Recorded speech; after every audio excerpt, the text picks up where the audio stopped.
Hello to all my friends at National Association of Patent Practitioners. My name is True Pettigrew, and I was your host and facilitator for the November 19th Diversity and Inclusion webinar, and this is the quick video recap from that webinar. So a quick thank you to all of you who were able to attend, and for those who were not able to attend, hopefully this recap video will give you just a taste of what we talked about. So I want to go through this pretty quickly, and the things that we focused on were the relationship between diversity and inclusion. We talked about why the power of inclusion is so important, and we talked about how you can all leverage the power of inclusion.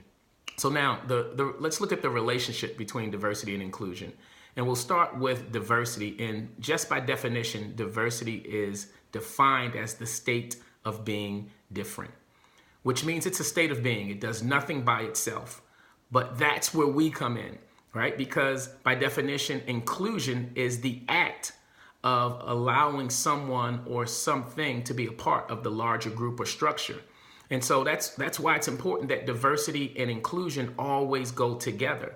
Because although diversity is an awesome gift that is available to us all, we have to go beyond diversity and exercise the power of inclusion, because while diversity is the gift, inclusion, those are the batteries that power that gift that's available to us. And so we also talked about why the power of inclusion is so important.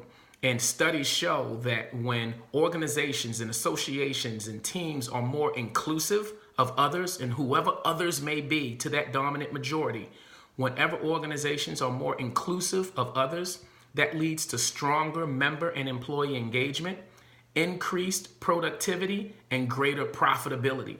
So those are reasons why it's important to leverage the power of inclusion.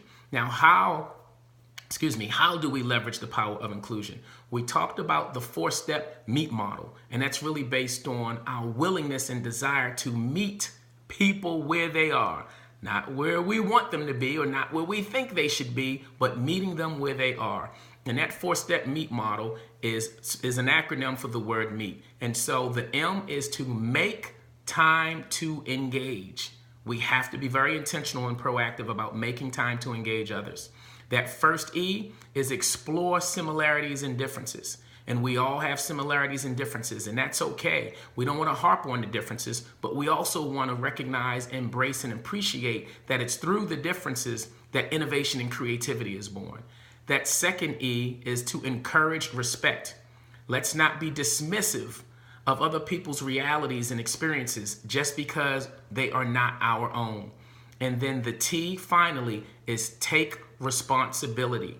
I know many of us want to focus on how we can be a part of the solution, but it's also important that we take a look in the mirror and think about, are we doing anything that's contributing to the problem or the challenge or the obstacle? Taking responsibility. So some action steps that we can all take and adopt right away are to meet people where they are, and then love people where they are. Even if we don't love where they are, love people where they are, and then that will allow us to lead them where they need to go. All right, so hopefully you all enjoyed this quick recap of our Diversity and Inclusion webinar from November 19th, and I look forward to speaking with and working with you all again soon.